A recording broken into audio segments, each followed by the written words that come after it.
When I am down and oh my soul so weary,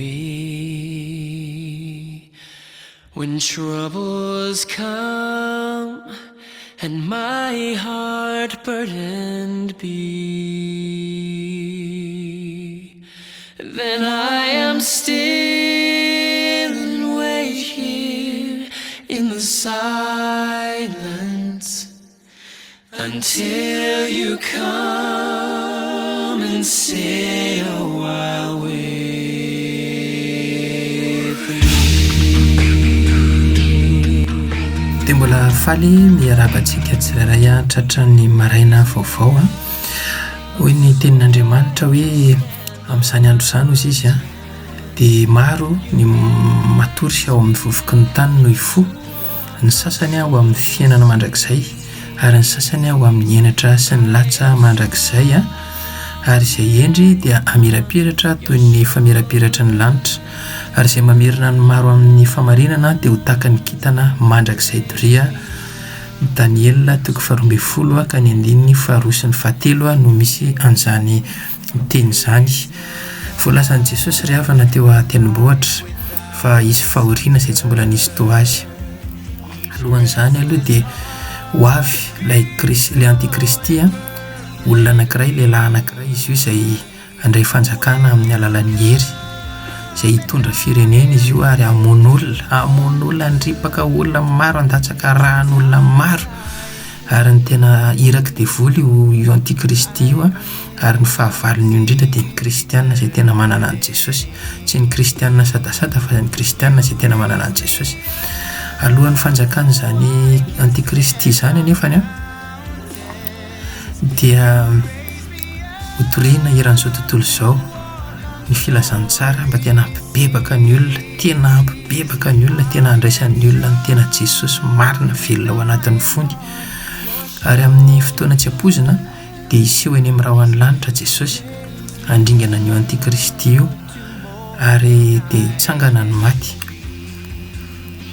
dia hiakatra eny amin'ny rahoany eny amin'ny lanitra eny ireo olona maty ireo izay hitsangan'ireo, ary ny kristianina izay tena hoe velona manaraka atsaka sy andavan'ny tenin'Andriamanitra koa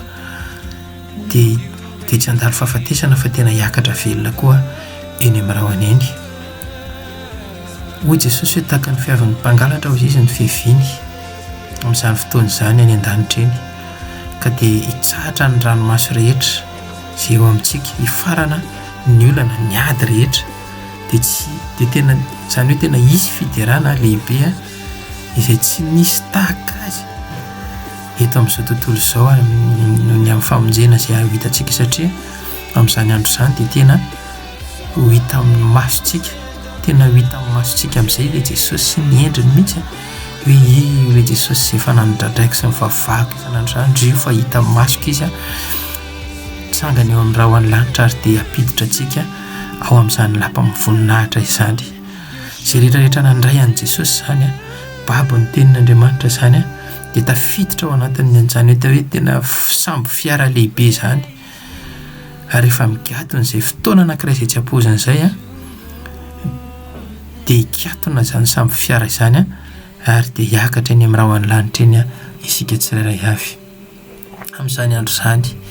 dia hitsangana Mikaela Andriandehibe izay mitsangana hiaro ny firenenao, zanaky ny firenenao, ary isy andro fahoriana izay tsy nisy tahaka azy hatr'izay nisy ny firenena ka hatramin'izany andro izany. Ary amin'izany andro izany dia ho afaka ny firenenao dia izay rehetra hita voasoratra ao amin'ny boky.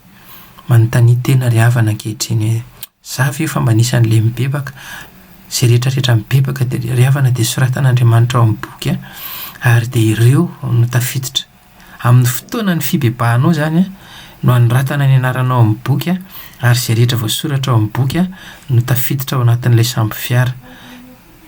ary izay rehetra tafiditra ao anatin'ny sambo fiara hiakatra velona any an-danitra izy amin'ny fiavian'i Jesosy eny amin'ny rahoan'ny lanitra.